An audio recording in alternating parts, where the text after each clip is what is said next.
Most people think that whenever dietitians are looking at a food log, the first thing we're looking at is calories. But that's honestly not really what I'm looking at all. Hi, my name is Katie Lovett. I'm a registered dietitian and the owner of Nourished Thrive Nutrition Counseling and the host here on the Nourished Thriving Show. I'm so glad you're listening in tonight and watching.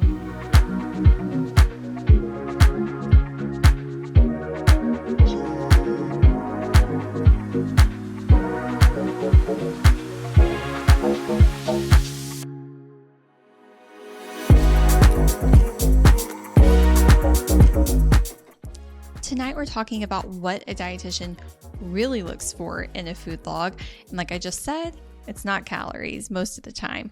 They give us a framework. They give us a great kind of just ballpark idea of where we're sitting. Honestly, I typically mostly use calories for, did the person log the entire day's worth of meals? or are they super low calorie and, they maybe just recorded one meal of the day? And so I'm looking at that of, is it giving us a good representation of what the client ate that day? Or are we missing information we need to look at different days?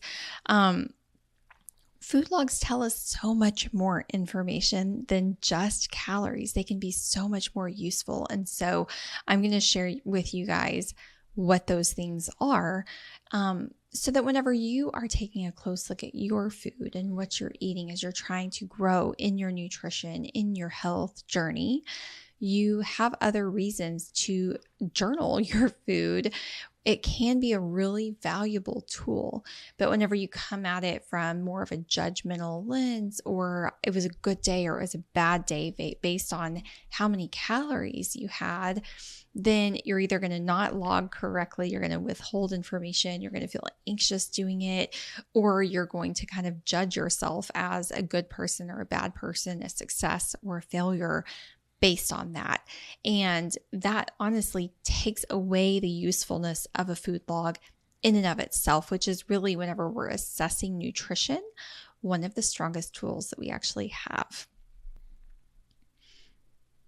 Food logs tell us about our energy, our routines, your blood sugar patterns, stress, nourishment, macronutrients, micronutrients, and it gives us insights into why somebody might feel awful even when they're like eating well. They think they're doing a good job, they're being intentional with their food choices, but they're not making the progress that they want to make, or not seeing the results that they want to see, which is very frustrating and demotivating, right? If you're not making progress, you're not seeing results, you're not going to want to continue on with the changes that you're making, because they do oftentimes require extra effort, extra intentionality, extra cost, whether it's time or money. So what do dietitians really look for? What is it that we're looking for in a food log? Why do we ask people to track what they're eating? Well, I was having a conversation with my dad a few weeks ago now. He was coming to me because he needed to lose a little weight. You would not mind that I'm sharing that on YouTube, I don't think. Sorry, Dad. But I'm so proud of him because he's actually reached his goal really quickly without any drama. And it was because of this little food log tool. I said, Dad, you can't really change what you don't track or measure. It's hard to do that. Otherwise, you think you're doing something, but maybe you're not really doing it. And so food logs can be really helpful. And then whenever you're working with a dietitian, we're not with you every single day, all day. We're not observing how your day works. And so these food logs can just give us a glimpse into your life, a snapshot of what did your day look like. And it's really a launch pad for deeper conversations, more meaningful conversations about your daily life patterns. So food logs, that's one thing that food logs show are patterns. We're not just looking at one day. We're not looking at one moment in time or one meal. We're really looking at patterns over time, so having several days worth of data, or, several days a week for several weeks even, can be really helpful in establishing these patterns, because it's never just one meal that's making a huge impact, good or bad, on your health. It's what are you doing consistently day after day after day. So it helps us see those patterns. It helps us see consistency, which I just said. But if you're trying to implement some new changes, okay, well, how consistent are you being with those changes? You're coming and you're reporting that you're, drinking more water at your next session. Okay, well, are you drinking more water up to the goal level that we set, that we agreed upon at your last session? Are you doing it every day? Are you doing it one day a week? Are you, you feel like you're drinking more water, but it's not really, enough to make a difference in your health? Because if you think you're doing something, but you're not actually doing it, that's not a great gauge into its effectiveness in your journey to reaching your goals. So, it's also looking at behaviors, right? It's looking at, okay, you do fine at breakfast. You do okay with lunch as far as sticking with the plan that you want to stick with. But it's whenever you get the kids down at night and you sit down at the couch, the wheels just fall off, you're finally relaxing. You're seeking some comfort after a long, stressful day. And that's when everything happens. Well, that helps us know, okay, so this is when we need to target our attention to. So how can we set you up for a different behavior that evening, if that's what you want to choose to do, if you want to change that? And we're not, like I said, we're not judging if you're a good or a bad person or a success or a failure based off of this. We're really just objectively looking at some information so that we can help you get closer to your goals that you have typically come to us and told us that you want to achieve. And we're really looking for patterns, not perfection. So when I'm looking at a food log, I'm not giving you an A+ or a check mark. I'm just looking for patterns that we can optimize and, create better systems for you with. So,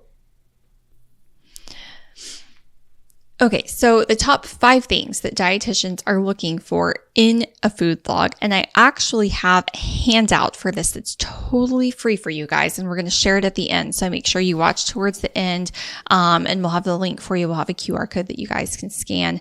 We'll also have the link in the show notes for you to click and access this handout, but we're going to kind of go over that handout step by step. So the first thing that I'm kind of looking at is, like I said, daily breakdown. Where are we at with energy balance? Was it a complete food log, right? I've had patients before where I'm like, oh, they must have not logged all of their meals for that day. There's only 800 calories in the day. We skipped a meal in our food log. And so we need to look at another meal or another day. But I'll ask them, I'll say, was this a complete day, or did you forget to log dinner or something like that, which is totally fine. I just don't want to take it as an assessment of your daily pattern if that's not a reflection of that. But I've had patients where they say, no, that was my whole day. That was all I ate. I lost a ton of weight on this certain meal plan that came with packaged meals, and that was the calorie limit that we had in a day. And so that's how many calories I'm eating. And that helps me know, oh, okay, we're eating, probably not enough calories a day. And so that's something we need to work on. So typically, ballpark, are you getting enough calories? Are you getting too many? And was it a complete day of food logging? That's really all calories are telling me. And really the complete day of food logging is the biggest thing that I'm looking at. After that, the next thing I'm looking at is protein, because you guys hear about it all the time. It finally became a recommendation in the most recent dietary guidelines for Americans, saying Americans need protein at every meal. And that's true. And some people will say, well, that recommendation's been around for a while, and it kind of has, but it's been very soft language. Protein has not been prioritized and pushed. We've definitely at breakfast, right? We really struggle to get protein in as Americans at breakfast. We're doing, toast, cereal, baked goods, breads, stuff like that. And, it's not something that we're prioritizing a lot of. And I would say most people who aren't intentionally getting their protein and working on their protein I would say they're typically falling 30% short of their protein needs on a daily basis. And that's so important. If you guys have watched some of our blood sugar episodes, it's really important because protein helps with muscle, which helps with blood sugar regulation because muscle is like a sink for blood sugar, for glucose. It helps with stamina as we get older. It helps with, reducing the frailty of aging. And, it helps build muscle mass. It's a building block, of all of these cells. And so if you're 30% shy of this protein, of this macronutrient, you're not going to operate at a full functioning level, and you're going to crave food. Whenever you're missing nutrients, those cravings are your body's way of telling you, hey, I need something. Now, typically you're going to be craving things that are highly palatable, carbohydrates, sugar, even fat. A lot of the time we're not craving protein foods, but sometimes not getting enough protein can be one of the reasons that we're having those cravings to begin with. So just by meeting our basic protein needs, you can help reduce cravings. So it's kind of having a ripple effect, right? So let's look at a couple of these breakfasts that maybe people are getting. This may be a little bit of an exaggeration, but that's okay. You got the point. So you see here a plate full of bagels, right? How many of you guys have been to an early breakfast meeting where they have this little offering? Thank you for coming to our meeting. Here's a tray of bagels. Right. But it's just carbohydrate. There's really no fat unless you're putting cream cheese on it. There's no micronutrients in these, at all. So, this tends to be kind of the standard American breakfast. It's a piece of toast, a bagel, a cereal, some sort of a baked good, an out the door muffin. And that's one of the worst ways you can start your day off, actually, because you're just preparing yourself for a blood sugar crash. You're not going to deal with stressors throughout your day. And then you're going to have cravings, fatigue, energy dips. You're going to reach for the coffee, the energy drinks, more sugars, all of that. So this is an example of a much more balanced meal that's going to have a lot of protein in it, some healthy fats, micronutrients. You see all the color here. And this is from the Eat Yourself Skinny blog. So I want to make sure I give credit where credit's due there. It looks beautiful. I would love to have a breakfast like this. So you can just see the difference between that kind of sad beige breakfast and this vibrant, colorful breakfast that honestly looks a lot better. Requires some more time to prepare, right? I'm not saying you have to make that before, work every morning. There's ways you can prep food that has, those proteins in them and the micronutrients and all of that in it. That's not going to require 30 minutes of cooking in the kitchen in the morning. You get what I'm saying here. The second thing I look at in reviewing a client's food journal is gaps of time, right? Are you just forgetting to log a meal? Are you not eating for an extended period of time and then helping yourself to 2 or 3 servings, or snacking throughout the evening because you've skipped some meals, right? And then you're kind of hangry. So I'm really looking, like I said, for those patterns, those behaviors, those cycles. So we're looking for some meal timing. Are you having, coffee out the door and no breakfast? Are you having, not eating until 2 p.m., which if you're doing like time restricted eating and you're doing that intentionally, that's totally fine. As long as it's working for you, right? But if it's this like accidental, I got started in my day and oh gosh, now it's 2:00 and I can have whatever because I haven't eaten all day. And so everything's fine. Everything's, whatever, because I haven't eaten all day, and you're justifying, the double cheeseburger and fries and soda with nothing to support the rest of your day with it. Let's optimize that a little bit. Do you have chaotic schedule?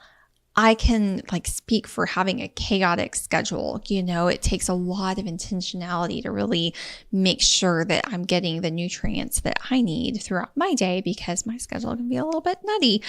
But so looking at someone's food logs just gives me a better idea of the flow of their day. What's working? What do we need to optimize? How can I make suggestions that can help the person feel better and more energized throughout their day? This can help reduce energy crashes, cravings, stress hormones, which contribute to insulin, issues and weight gain, struggles to lose weight if you're in that camp. Sometimes the issue is not necessarily what the person is eating, it is when and how they're eating it. And so a food log that's, done accurately really helps me get a good idea of that, so I can know how my clients need to be supported.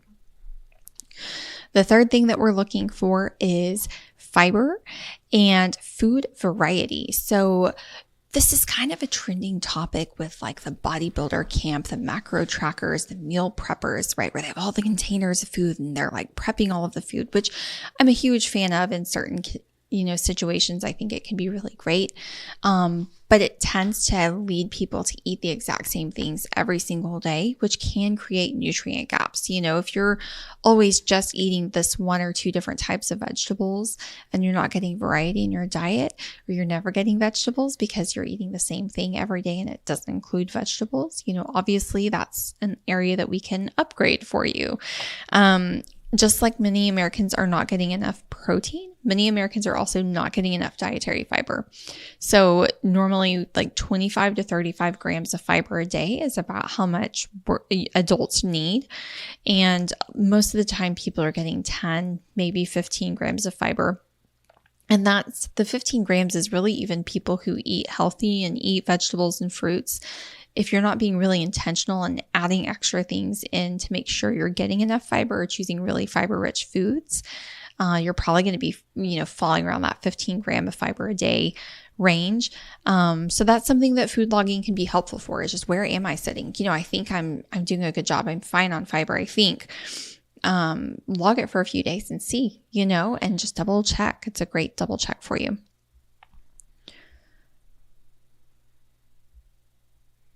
The fourth thing that we're looking at is just someone's life and someone's stress. And food logs tell us a lot about someone's life. I already alluded to this a little bit whenever I was talking about people's gaps and schedules and times and when they're eating. But, it tells us about someone's busy schedules, their overwhelm, their exhaustion, their emotional eating patterns. Like I mentioned, if you're eating on the couch late at night, whenever you kind of collapse after getting people into bed and your day is over and you just need some comfort and decompression time. Whenever we're working as dietitians, you can't separate nutrition from daily life, right? The patient is always living in a life. And so if they can't take the recommendations that we are giving them into their actual daily lives, they're going to fail every time, and then that's going to leave them to be worse off than they were before.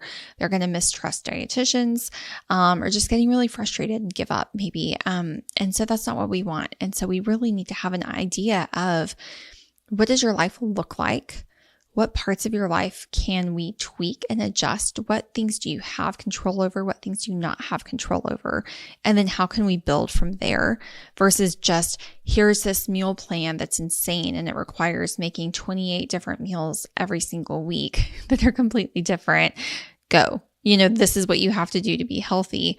Well, you're setting someone up for failure with that. It has to fit into someone's life. It has to be doable. It has to be fun and exciting and feel like something they can manage.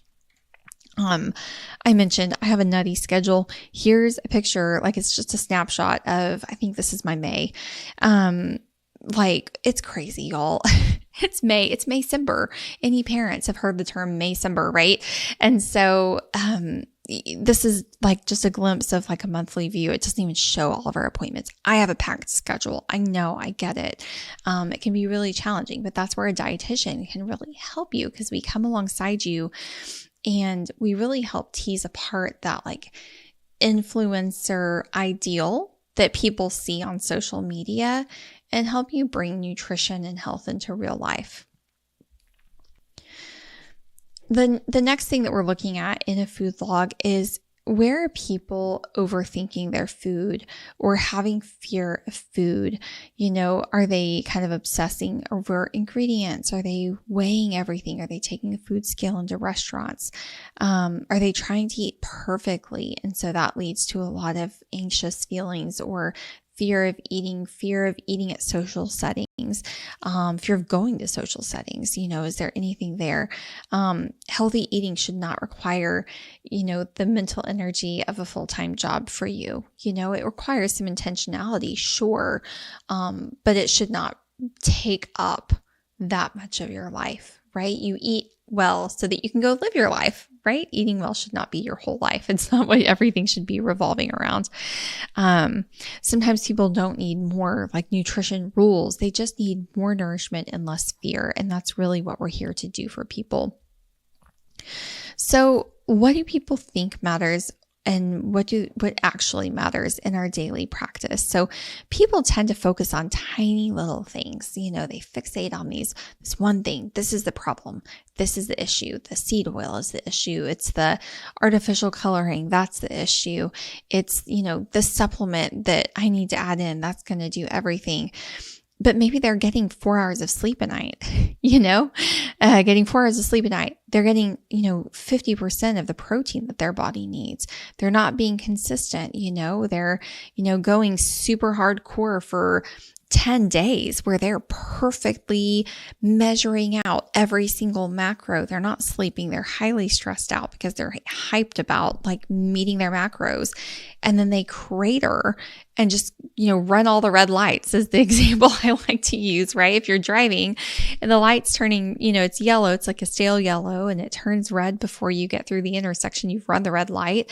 Well, you're not just going to say, well, ran a red light, I'm just going to run all the red lights for the rest of the day. No, you try and figure out, okay, I should have stopped at that one. I'm going to be a little bit more cautious as I approach the next intersection and figure out, where did things go wrong last time?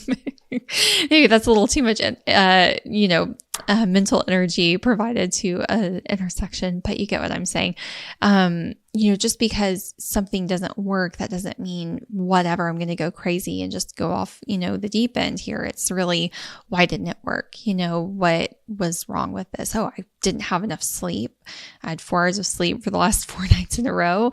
And I was like being very controlling with the macro calculations. And so when it didn't work perfectly, I didn't have a backup plan. I was sleep deprived. I couldn't problem solve through this. That's the reality of it. I think people are really focusing on the wrong nutrition problems. The basics are not exciting, but they're usually what moves the needle the most, at the beginning, especially if you're just starting out on this health journey. So what is my starter checklist? If you want to try a food log, what do you do? So get a notebook, get the notes app in your phone, send text messages to yourself with what you ate. Any of that's fine. There's also tons of free apps. You can also possibly work with a dietitian for free using your insurance if that's something that you're needing support with, which is really awesome. And they have resources for you too. So figure out where you're going to log first off. Eat like you would normally eat, right? We're information gathering. We're not trying to impress anyone with our food log. You just want to get what your baseline is, right? And then that way you can go from there. And then, whenever you're first looking at it, look for patterns, do a double check on protein, double check on, your gaps of time between meals, look at your fiber. And those are the really, biggest places I would tell you to start with this. I think a food log can be a really powerful tool when used correctly. A lot of the time, it's really misused. There can be a lot of stigma and fear and anxiety around this. So if you're feeling any of those feelings, if you're not sure where to start, reach out to a dietitian. And then make sure you check out our guide, like I mentioned, of the top things dietitians are looking for in a food log. To learn more, the link's down below in the show notes. And again, I'm Katie Lovett with Nourished and Thrive Nutrition Counseling, registered dietitian, host of the Nourished and Thriving Show. Thank you so much for being here with us tonight.